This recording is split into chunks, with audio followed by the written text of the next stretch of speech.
18 বছর বয়স ভয়ঙ্কর, তাজা তাজা প্রাণে অসহ্য যন্ত্রণা। এ বয়সে প্রাণ তীব্র আর প্রখর, এ বয়সে কানে আসে কত মন্ত্রণা। 18 বছর বয়স যে দুর্বার, পথেই প্রান্তরে ছোটায় বহু তুফান। দুর্যোগে হাল ঠিক মতো রাখা ভার, ক্ষত বিক্ষত হয় সহস্র প্রাণ। সেই 18 পার করে আর মাত্র 3 বছর, তারপরেই তিনি চলে গিয়েছিলেন। মানুষের যখন সৃজনের সূচনা হয়, সেই সময় তার চলে যাওয়া। এই চলে যাওয়ার অসামান্য প্রতিভার নাম সুকান্ত ভট্টাচার্য, যাকে ঘিরে পদাতিকের সুভাষ মুখোপাধ্যায় একদিন স্বপ্ন দেখেছিলেন, কিংবা প্রিয় বন্ধু অরুণাচল বসু একদিন স্বপ্ন দেখেছিলেন যে একদিন মহীরুহের মতো তিনি বিকশিত হবেন। রবীন্দ্রনাথের লেখা সেই বিখ্যাত কবিতার লাইন, সে কবির বাণী লাগি কান পেতে আছি, যে আছে মাটির কাছাকাছি। তিনি কি সুকান্ত? জানি না, কিন্তু 21 বছরের মধ্যে তিনি অফুরন্ত ভাণ্ডার রেখে গেলেন সাহিত্য জগতে। তখন পরাধীনতার শৃঙ্খলে আবদ্ধ ভারত, আর তার অধিবাসীরা দাস। এই দাসত্ব মোচনের জন্য কবির প্রয়াস আমাদের হৃদয় বিগলিত করে।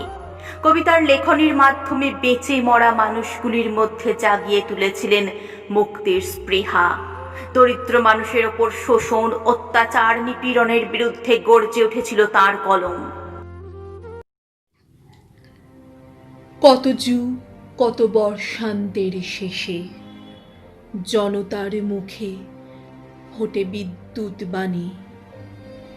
আকাশে মেঘের তাড়াহুড়ো দিকে দিকে বজ্রের কানাকানি। সহসা ঘুমের তল্লাট ছেড়ে শান্তি পালালো আজ। দিন ও রাত্রি হলো অস্থির, কাজ আর শুধু কাজ। জনসিংহের ক্ষুব্ধ নখর হয়েছে তীক্ষ্ণ, হয়েছে প্রখর। ওঠে তার গর্জন, প্রতিশোধ প্রতিশোধ। হাজার হাজার শহীদ ও বীর, স্বপ্নে নিবিড়, স্মরণে গভীর। ভুলিনি তাদের আত্মবিসর্জন। ঠোঁটে ঠোঁটে কাঁপে প্রতিজ্ঞা দুর্বোধ, কানে বাজে শুধু শিকলের ঝনঝন। প্রশ্ন নয় কো পারা না পারার, অত্যাচারীর রুদ্ধ কারার দ্বার ভাঙা আচপন। এতদিন ধরে শুনেছি কেবল শিকলের ঝনঝন। ওরা বীর, ওরা আকাশে জাগাতো ঝড়। ওদের কাহিনী বিদেশির খুনে, গুলি, বন্দুক, বোমার আগুনে আজও রোমাঞ্চকর। ওদের স্মৃতিরা শিরায় শিরায়, কে আছে আজকে ওদের ফিরায়, কে ভাবে ওদের পর। ওরা বীর, ওরা আকাশে জাগাতো ঝড়। নিদ্রায় কাজকর্মের ফাঁকে ওরা দিন রাত আমাদের ডাকে। ওদের ফিরাবো কবে? কবে আমাদের বাহুর প্রতাপে, কোটি মানুষের দুর্বার চাপে শৃঙ্খলগত হবে? কবে আমাদের প্রাণ কোলাহলে, কোটি জনতার জোয়ারের জলে ভেসে যাবে কারাগার? কবে হবে ওরা দুঃখ সাগর পার? মহাজন ওরা, আমরা ওদের চিনি। ওরা আমাদের রক্ত দিয়েছে, বদলে দুহাতে শিকল নিয়েছে, গোপনে করেছে ঋণী। মহাজন ওরা, আমরা ওদের চিনি। হে ঘাতক নির্বোধ, রক্ত দিয়েই সব ঋণ কর শোধ। শোনো পৃথিবীর মানুষেরা, শোনো, শোনো স্বদেশের ভাই। রক্তের বিনিময় হয় হোক, আমরা ওদের চাই। স্বাধীনতার পর কেটে গেছে ৭৩ বছর। স্বাধীন ভারতের মাটিতে দাঁড়িয়ে আমাদের মনে আজও প্রশ্ন জাগে, এই কি সেই স্বাধীনতা যে স্বাধীনতার জন্য শত শত বিপ্লবীর, স্বাধীনতা সংগ্রামীর আত্মবলিদান আমাদের দেশকে মুক্তির স্বাদ এনে দিয়েছিল? আজ স্বার্থে, দ্বন্দ্বে জর্জরিত মানব সমাজ আমাদের স্বাধীনতার প্রকৃত অর্থ সম্পর্কে বিভ্রান্ত করে। স্বাধীনতা মানে এক রোদ্দুর টান, স্বাধীনতা মানে নীল আকাশের গান, স্বাধীনতা স্বপ্নের নীল ঘুম পড়ি, স্বাধীনতা পাখিদের এই ওড়া উড়ি, মায়ের আঁচল ঘিরে উত্তাপগুলো, পিতা পিতামহদের পবিত্র ধুলো। স্বাধীনতা রবিবাবু, কবি নজরুল, শীতের আগুন আর ভোরের বকুল, স্বাধীনতা গোলেস্তা হাম বুলবুল, ফাগুনের ভরা গাছ আমের মুকুল, নদীর স্রোতের মতো সন্ধ্যার গান, লতার বিতান জুড়ে সুরের বাগান। স্বাধীনতা আমাদের ইচ্ছে নদী, পাল তুলে সাদা মেঘ হারায় যদি, স্বাধীনতা ঠাকুমার নীল প্রশ্রয়, বাবার বকুনি আর প্রতিদিন জয়। স্বাধীনতা আমাদের সেরা অধিকার, স্বাধীনতা মিলনের সমপরিবার, স্বাধীনতা এদেশের জনগণ মন, স্বাধীনতা 50 সুরের মাতন। 1947 সালের 15ই আগস্ট ভারত ব্রিটিশ শাসন কর্তৃপক্ষের হাত থেকে মুক্ত হলেও তারা ভেঙে দিয়ে গিয়েছিল ভারতীয় উপমহাদেশকে। আমাদের স্বাধীনতা কাঁটা তারের ঘেরাটোপে বন্দী হয়ে পড়ে। ছোটবেলায় স্বদেশবাবুর কাছে ভূগোল পড়তাম। প্রথম দিন একটা ধারালো লেড পেন্সিল হাতে ধরিয়ে তিনি আমায় ভারতবর্ষ আঁকতে বলেছিলেন। আঁকবো কি? লেড পেন্সিলের শীষ তর্জনীতে ফুটে একেবারে রক্তারক্তি। সেই থেকে ভূগোলে আমার ভীষণ ভয়। আরও ভয় মানচিত্রে। মানচিত্র মানেই আমার কাছে ধারালো লেড পেন্সিল। বাবার জ্যাঠাইমা ছিলেন পদ্মাপাড়ের মেয়ে। তার একটা নিজস্ব ভূগোল ছিল, 43 থেকে অপরিবর্তিত। তগো মানচিত্র বুঝি না মনি, রংপুর কুষ্টিয়ারে তরা কইস বিদেশ, আমাগো বাপের বাড়ি বিদেশ হয় কমনে। ঠাকুমার কাছে চোখ বুজে আব্বাসুদ্দিনের সেই পাখির গল্প শুনতাম। বগাকে দেখে বগি কাঁদে, বগিকে দেখে বগা। আয় পাখি, আমরা দুজনে গলা ধরাধরি করে কাঁদিল নীরবে। ঠাকুমা শুনিয়ে যেতেন নির্মলেন্দুর সেই চাঁদ বদনী মেয়ের রুনুক ছুনুক নুপুরের গান। স্বপ্নে খুঁজে বেড়াতাম সেই পড়শিকে, বাড়ির পাশে আরশিনগরে যার বসত। স্বদেশবাবু ভূগোল শিক্ষক। তিনি শিখিয়েছিলেন সূক্ষ্ম ধারালো লেড পেন্সিল দিয়ে একটা নিখুঁত ভারতবর্ষ আঁকতে। একটা রেখা চিরে গেল লালন আব্বাসুদ্দিনের বুক, অন্য রেখাটা টানলাম গোলাম আলী নসরত ফতে আলীর হৃৎপিণ্ডের পাশ দিয়ে। আফগানিস্তানের মেয়ে ছিলেন গান্ধারী, তিনি তালিবান ছিলেন না, তবু ছিল চোখে পট্টি বাঁধা। আমরাও এখন বালুচ পাখতুনদের কাছে পট্টি কিনে সযত্নে ঢেকে রেখেছি চোখ। স্বদেশ স্যার, সবরমতীর ঘরের দাওয়ায় কারা গায় রামধুন? গুজরাট আজ সমীবৃক্ষ কি, লুকানো কালের তুন। কাশ্মীর থেকে কন্যাকুমারীর বিস্তীর্ণ এই মাটিতে একটা 10x10 বস্তি কি খুব বেশি? এখন আমরা স্বদেশ আঁকি তার কাঁটাতে, আঁকতে আঁকতে হাতে আমার রক্তক্ষত। স্বদেশ মানে কাঁটার বেড়া, লেড পেন্সিল। স্বদেশ মানে রক্ত ঝরা অবিরত। প্রসঙ্গক্রমে কথা না বললে আত্মগ্লানিতে কষ্ট পেতে হয়। যে ভারতবর্ষের এই স্বাধীনতা কোনো স্বল্প সময়ের সহজলভ্য বিষয় নয়। 200 বছর ধরে অত্যাচার ও অপমানে পদপিষ্ট হয়েছিল ভারতবাসী। অনেক আত্মবলিদানের পরে আমরা 1947 সালে বিভক্ত স্বাধীনতা পেলাম, দ্বিখণ্ডিত স্বাধীনতা পেলাম। এরপর আবার 71 সালে ভাগ হলো 2 বাংলায়। ভারতবর্ষ মানে কোনো আর্ট পেপারে আঁকা জল রঙের মানচিত্র নয়। ভারতবর্ষ মানে শুধু হর্ষবর্ধন কিংবা বাবরের বিজয় বার্তা নয়। ভারতবর্ষ মানে বিজয় সিংহের সিংহল জয়ের ফ্যাসিস্ট গৌরব গাথা নয়। ভারতবর্ষ মানে শুধু মীনাক্ষীপুরম কিংবা জামা মসজিদ নয়।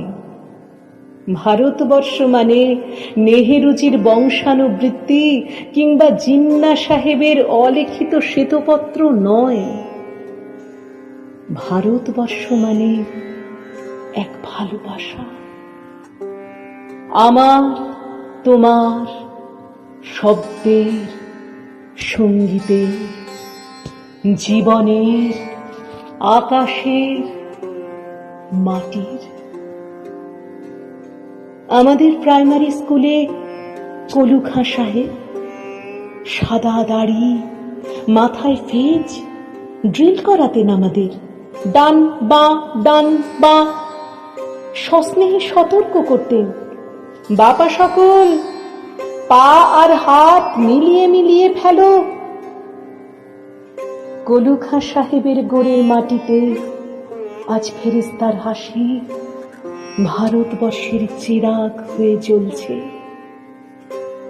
বদ্র মিয়ার হাতের কর্ণিকে শিব মন্দিরের গায়ে কত ফুল কাটা, আর তার জোগাড়ে হয়ে মশলা মাখছে ঈশান বাউরি।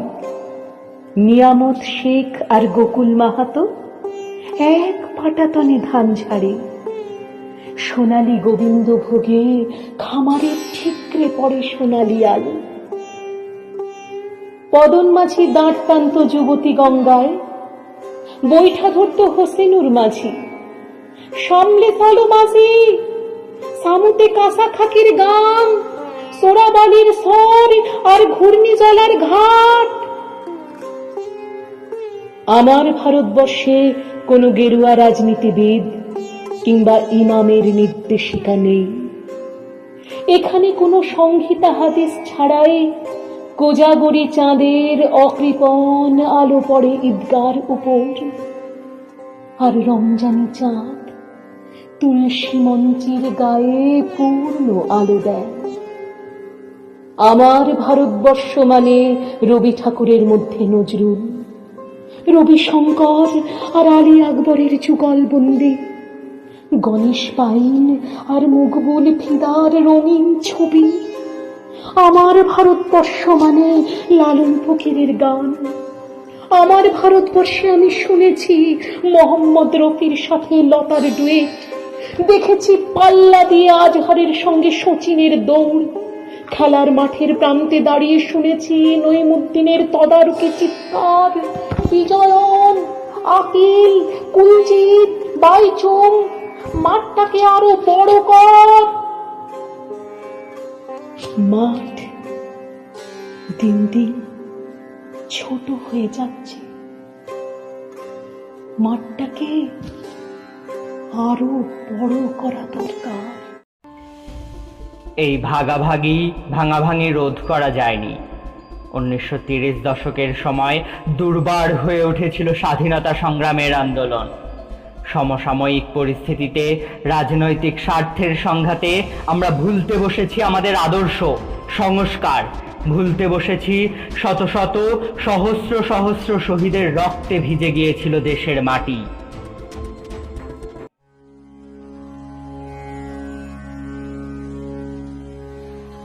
মার্চ 1931 লাহোর সেন্ট্রাল জেলের নির্জন সেল থেকে বের করা হলো 22 বছরের এক সিংহ শাবককে। দৃপ্ত পদক্ষেপে সিংহ এগিয়ে চলে লাহোর জেলের ফাঁসি কাঠের দিকে। তার দু হাতে ধরা আছে আরো দুই বিশ্বাসী হাত, শান্ত, ধীর অথচ দৃঢ় পদক্ষেপ। হাত শেষে সূর্যলাল আভার মতো গানের পংক্তি, সর ভরোসি কি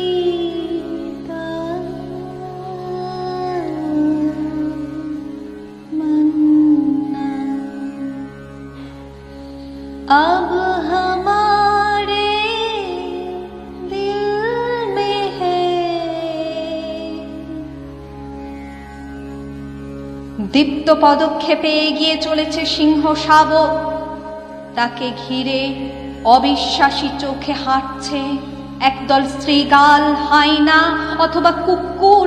লক লক করছে তাদের জিভ, এক্ষুনি ঝাঁপিয়ে পড়বে, ছিঁড়ে খাবে অদম্য ইচ্ছের হৃৎপিণ্ড। 8ই এপ্রিল 1929 হাইনা মার্কা বড়লাট যখন জননিরাপত্তা এবং শিল্প বিষয়ক বিল জোর করে জড়িয়ে দিলেন ভারতবাসীর গলায়, এই সিংহ শাবক বটুকেশ্বর দত্তের সঙ্গে প্রতিবাদে মুখর হয়ে একটার পর একটা বোমা ছুড়লেন দিল্লির কেন্দ্রীয় বিধান পরিষদে। জানতেন ধরা পড়তেই হবে, জানতেন হয় দীপান্তর নয় ফাঁসি। তবু পালাবার চেষ্টা না করে চিৎকার করে উঠলেন, বিপ্লব দীর্ঘজীবী হোক, সাম্রাজ্যবাদ মুর্দাবাদ, হিন্দুস্তান সোশ্যালিস্ট রিপাবলিকান আর্মি জিন্দাবাদ। সেশনস জজ বললেন, এ অন্যায়, এ দেশদ্রোহিতা। সিংহ শাবক হা হা করে হেসে উঠলেন, দেশ? কার দেশ? কার প্রতি বিদ্বেষ? তারপর আদালতের সব কোটি জুরিকে বিচলিত করে, প্রত্যেক ইটকে বিদীর্ণ করে সিংহের হুঙ্কার, বিপ্লব মানুষের জন্মগত অধিকার, কে করবে হরণ তাকে, আছে এমন সাধ্য কার? শ্রমিক শ্রেণীর নিষ্ঠার উপর গড়ে উঠবে নতুন সমাজ। এই আদর্শের প্রতি অবিচলিত আস্থা রাখার অপরাধে যে শাস্তি আমাদের দেওয়া হোক, সানন্দে তা গ্রহণ করব। আমাদের জীবন ও যৌবন দিয়ে সাজানো নৈবেদ্য বিপ্লবের এই মহান বেদিমূলে অর্পণ করেছি। প্রতীক্ষা করছি বিপ্লবের আগমনের জন্য। বিপ্লব দীর্ঘজীবী হোক। না, এই অপরাধীর জন্য যাবজ্জীবন যথেষ্ট নয়। সেলুলার জেলের মধ্যেই যদি ফোটায় রক্ত গোলাপ, সেন্ট হেলেনা থেকে সাঁতার দিয়ে যদি এগিয়ে আসে, তাই স্যান্ডার্স হত্যা সংক্রান্ত লাহোর মামলার ঘোষণা, হত্যা করো, হত্যা করো, পাঠিয়ে দাও শহীদ চন্দ্রশেখর আজাদের কাছে। আবার 23শে মার্চ 1931 22 বছরের সিংহ শাবকের এখন এভারেস্ট ছাপিয়ে গেছে মাথা। রাজগুরু আর সুখদেবের হাত ধরে এগিয়ে চলেছে ফাঁসি কাঠের দিকে। কারাগারে ফাঁসি কাঠের অদূরে গাছের ডালে দোয়েল গান গাইছে, শুভ্র জ্যোৎস্না পুলকিতয়ামিনী,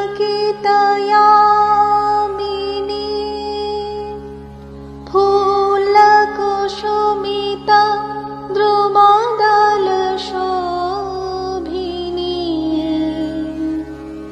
সুহাসিনী সুমধুর ভাষিনী।